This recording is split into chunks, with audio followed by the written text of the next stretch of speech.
Good evening, children. Apologize, it's been a while. Been busy. Took a week's vacation was it last week now? Yeah, I went out to my niece's high school graduation. Me and my youngest son and girlfriend went out to Colorado and helped celebrate the class of 2024 with my younger brother's family. It's a great time, but also we didn't spend a whole week out there. So I was out on the lake fishing a couple times that week, just doing stuff around the house, staying pretty busy. Because as a man, it's important that you stay busy, you stay active, you stay productive, whether it's at work. See, I got a full-time job, so this isn't my full-time gig.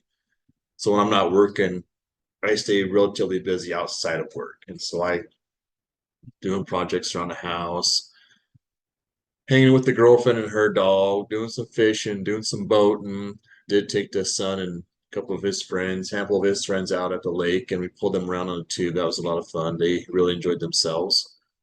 So yeah, I've been keeping pretty busy. So the video content's been kind of running few and far in between, to be honest with you. So that's, and of course, it's this time of year, spring and summer for me is a good time for fishing, boating, riding a motorcycle, heading to the gun range, taking some day trips or some weekend trips or whatever I choose to do.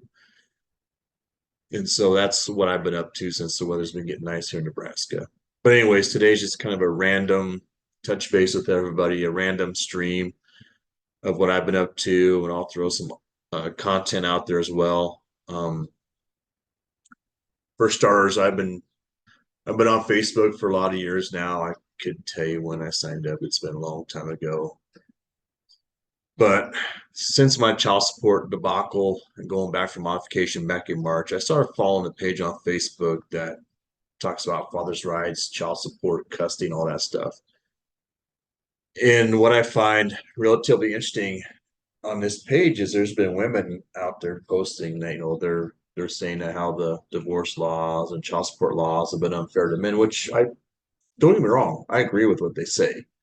I truly agree with what they say. I mean, hey, I agree. I'm sure me and most, if not all, the other guys out there that are going through this would totally agree with with some of their statements. And after reading some, I mean, it's not a frequent occurrence on that page, but you'll get a woman on there that will go out and, well, this isn't fair. My ex-husband's got to pay so much of child support, and we have two kids of our own, and we're barely making ends meet, and his ex-wife is going after for more alimony or more child support. What can we do? Thank God these laws are so unfair to men, and it's just not right that men are being ripped away from their kids and being replaced with money. Which, yeah, I totally agree with. It's not fair. You won't find a man out there today that would agree with these laws. I mean, it's highway robbery. But my rebuttal to that is if you're a woman, and I know a few women that have never that don't take their husbands to child support court. They don't take their husbands to alimony. They don't. There are a few women out there. I know a few, and there are probably quite a few women that don't do the things that the majority of women are currently doing to their ex-husbands or baby daddies, and that's taking them to court for more money. And that's why I always say that marriage is not an option for men. That you take that option off the table. And so I fired out a comment to this particular lady, and I don't have it pulled up here. I probably couldn't find her post. It's been a while back. But anyways, I pretty much told her, I said, um, I find it kind of ironic that women are coming on this page and they're posting about how the divorce laws are unfair to men, how it's unfair to men that their kids are being ripped away from them in divorce and in turn being replaced with monthly child support or alimony payments. But I said, if you're if you were in their same situation, meaning if you divorced your husband and you're faced with the same circumstances that majority of these women totally take advantage of, you wouldn't take advantage of the system yourself if you needed to. The system is there to benefit the best interests of an ex-wife or a baby mama. And I put that out there. I sent a comment to her post. And of course, you get crickets because you know damn well that that same woman that's sitting there saying, "Well, these laws are fair or unfair to men, and it's bullshit that these guys have to fight for their kids." Well, yeah, I'm not going to disagree with your statement. I'm not. I totally agree with this woman, 100%. But if the tables were flipped, she would do the exact same thing to a soon-to-be ex-husband or a baby daddy. Tell me I'm wrong.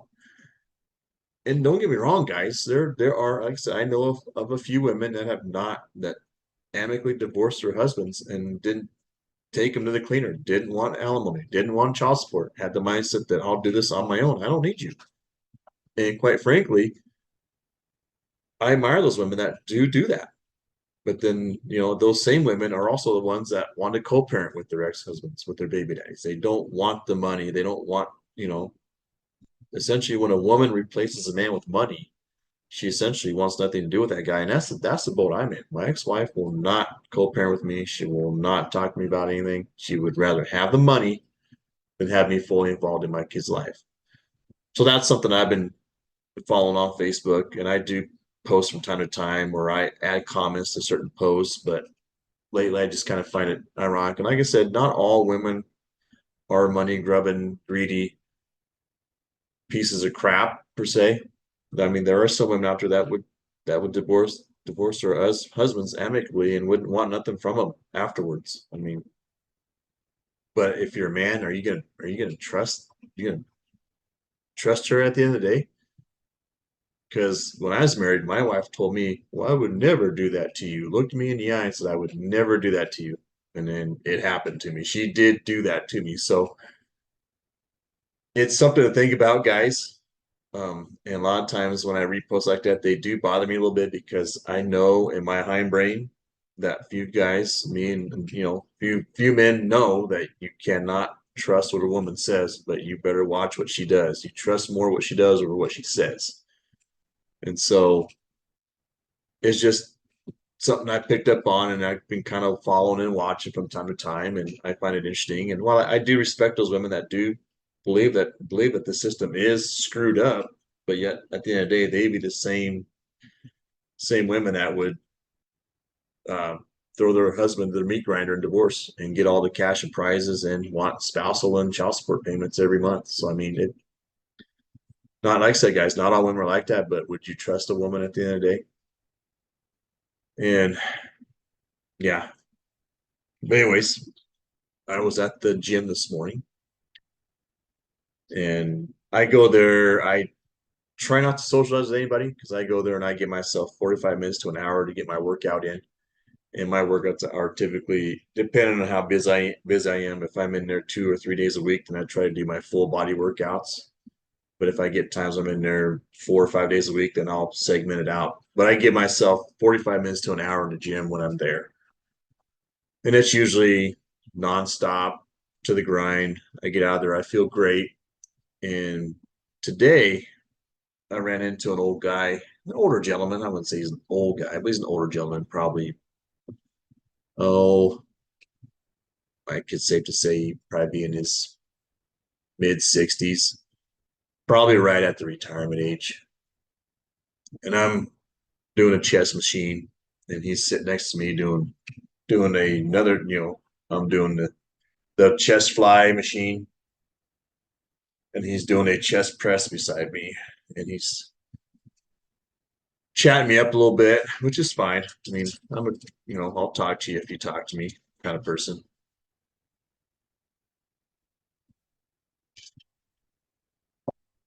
We get talking about Nebraska weather, and we did have some heavy rain here, a little bit of thunder just before I got out of bed this morning. We were talking about the weather.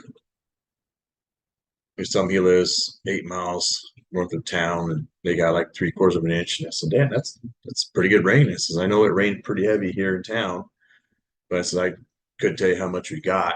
And so we went our separate ways, and I went and did something else, and we kind of crossed paths again. And he mentioned about he went out of his way to tell me that God, it's been.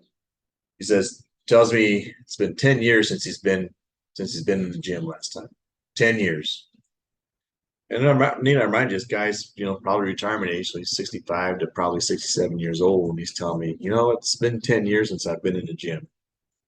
And I said, well, hey, well, that's great. Well, welcome back. I says, you know, it, it's, it's never too late and you're never too old to get back in the gym. You're never too old to start.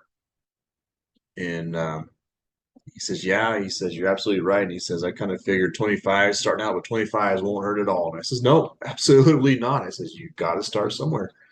And guys, that's an example of a man in his older, I would say he's terribly old because nowadays with modern medicine, 65 is still fairly young. And so this guy went 10 years without any physical fitness, probably other than, walking around or whatever.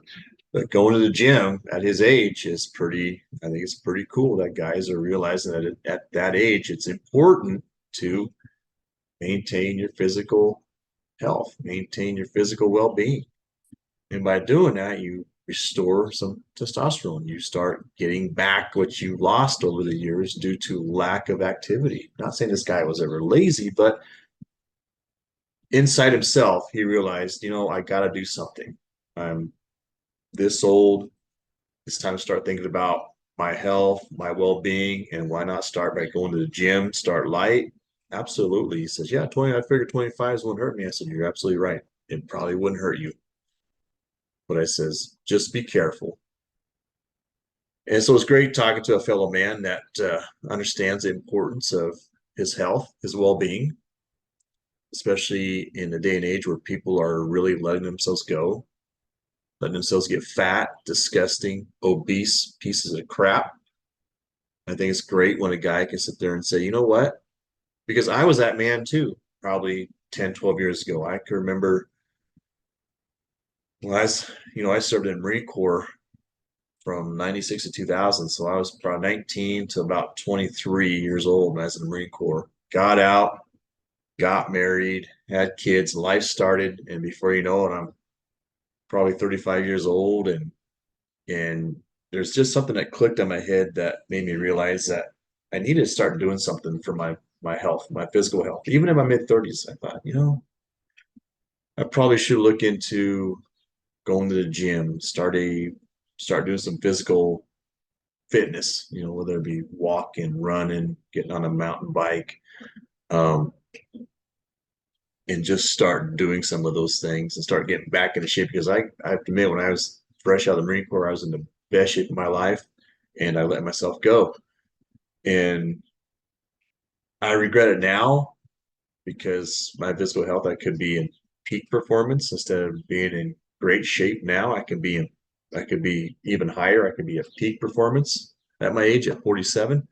But I took it upon myself at 35, 36 years old. And what made me do that was I was in a hotel room years ago and I banged out what I bang out. I think I banged out 100 push-ups, but I didn't do them like all at once. I did boom, boom, boom, boom, 1, 2, 3, 99, 100 kind of deal. I did 10 here, stop, did another 10, stop, or maybe did 20. But my arms burned for 2 or 3 days after that. I mean, I was hurting. And really, guys, 100 push-ups isn't really a whole lot in the scheme of things. I mean, you could do 100 a day, bang 10 out here, bang 20 out there, bang another 10. I used to do them kind of regularly at, between what I was doing around here. If I was doing laundry, I would throw a little laundry in. And then before I went and did something else, I'd bang out maybe 10 or 15 push-ups, then go do what else I was doing. I tried to get 100 in a day. Sometimes I didn't have the time to get 100 in a day, but I was doing them. And I haven't done that in a while just because the fact I stay pretty active. Like I said, I go to the gym 3 or 4 days a week and I get my physical activity, my resistance training, and I get cardio in at those times as well. Got a great uh, bike and walking path down the street that goes along the river out here that I can run along that. That gives me a good 3 mile round trip easy. I'll do that once a week and I'll get to it more now that the weather's nice. I can go out in the morning and go for a jog instead of running on a treadmill.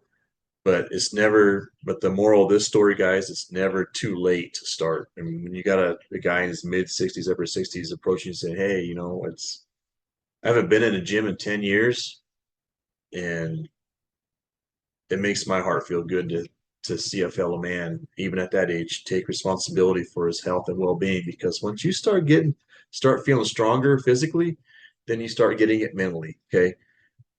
It's all about your personal well-being. It's making a sacrifice, giving the time. That's like I said, it disgusts me when I go to Walmart and the number of people that are so fat and disgusting, even people half my age, I can work around. I mean, work circles around easy. I mean, it's unreal how completely lazy we've gotten as a society. And it seems like we're okay with that. And in reality, that's not okay. That's uh, people are going to start getting sick. The mortality rate's going to skyrocket. People are going to die at a younger age, and it's not good. It's not good for society whatsoever. So I feel great knowing that an older guy can approach me at the gym and say, you know what? It's been 10 years since I've been in the gym and I'm back and I'm starting out with 25s. Boom, winning, man, winning. Keep at it. Never got the guy's name, but I'm sure I'll bump into him again. Another topic I find relatively interesting too that I'll kind of dive in a little bit here. Got the Google Webs up is son husband. And there's different terms. I got Google up here. I did a search for son husband and it automatically filled in the word syndrome. So I got son husband syndrome. And essentially what that is, and they it's got many different variations of it. And the top result is for son husband hybrid is a noun and an adult male from an immigrant background living at home with his mother and or siblings who fulfills the emotional and intellectual needs of his mother at the expense of his own personal romantic and or emotional development. Now, guys, this doesn't have to be an immigrant per se. You look at God, let me search. I want another stat here real fast. Percentage of households that are single mother. Single mothers. Let's see what we get here.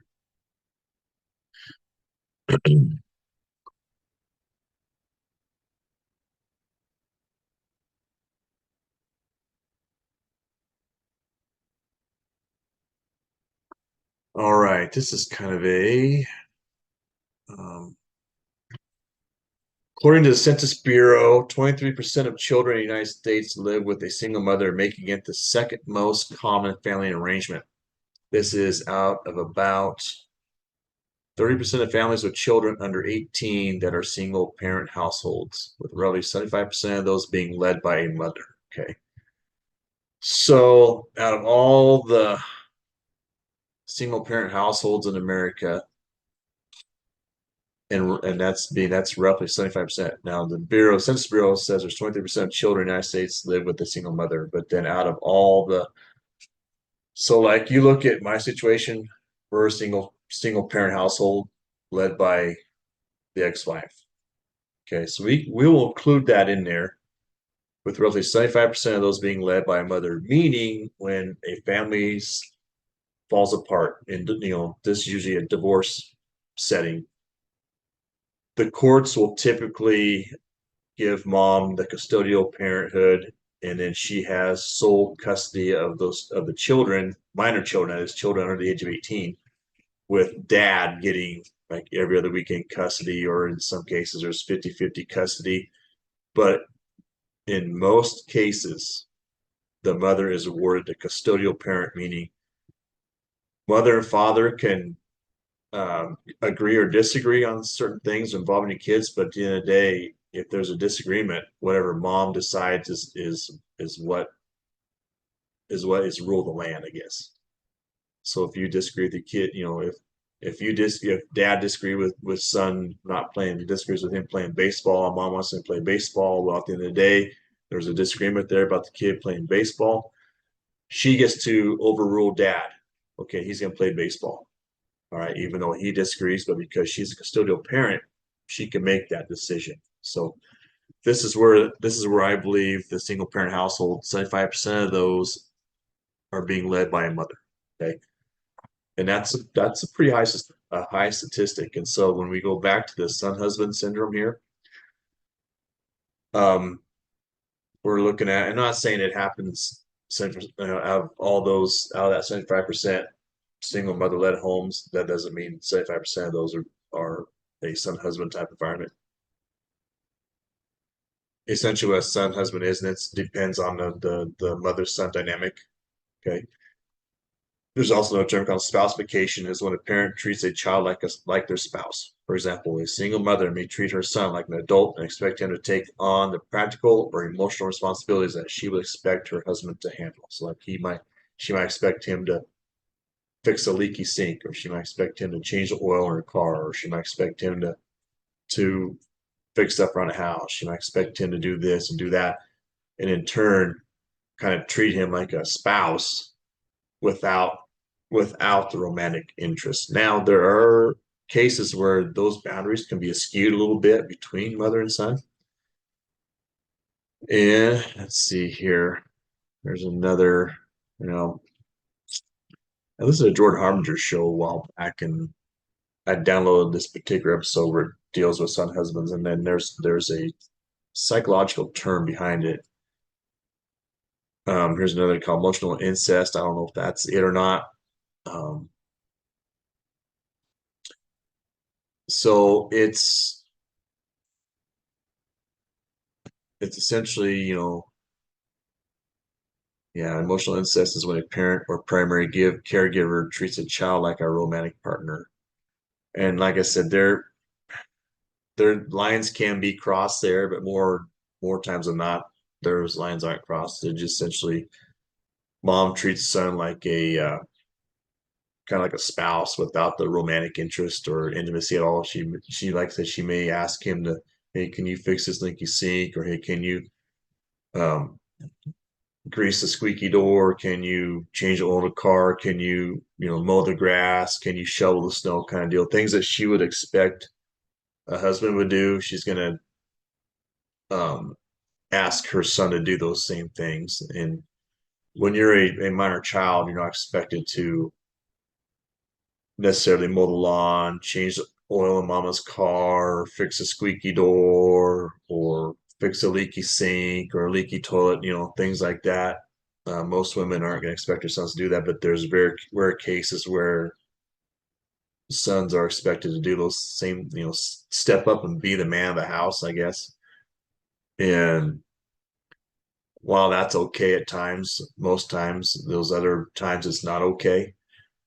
And so it's essentially mom depends on son too much for her well-being, for her emotional need. He kind of becomes a emotional tampon for her. He becomes her um for lack of better terms, he becomes kind of like free labor. He's out there mowing the grass, shoveling the snow. He's doing, and don't get me wrong, when I was still married to my wife, our boys mowed the lawn.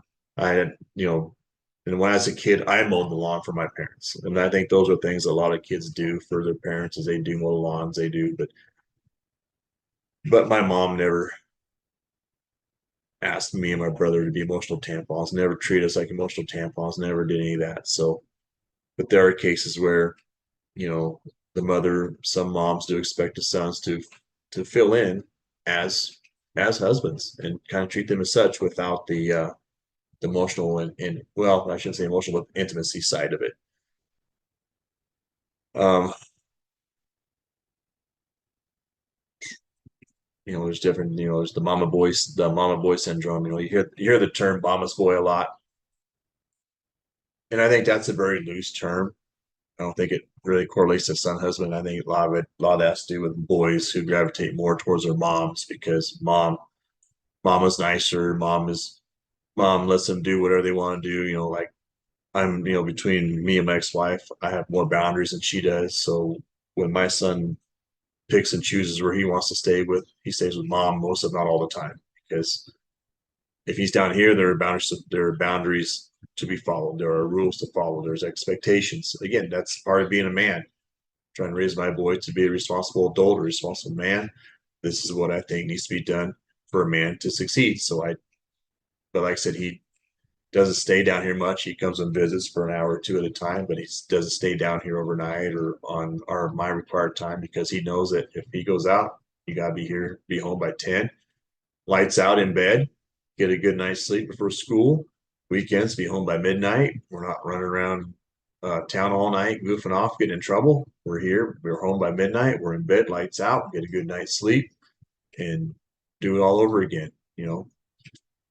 And so boys, and I think girls are the same way too. They, kids tend to gravitate to the parent who has the least expectations and boundaries. And so, and usually that's mom, you know. Don't get me wrong, some dads are bad. Some dads don't have boundaries with their kids either. So I mean, but I happen to be a dad that does have boundaries. I have boundaries and expectations of my son, and I expect him to follow those when he's down here. And so, yeah, just a few things, kind of a random stream for tonight. Like I said, I haven't been on in a while, guys, and I apologize for that. Life's been busy. I got a few other things that I won't divulge in, family stuff that I won't. Um, don't feel the need to bring online and air that out to the interwebs at all, but I think I'll wrap this video up. I think I've gone long enough.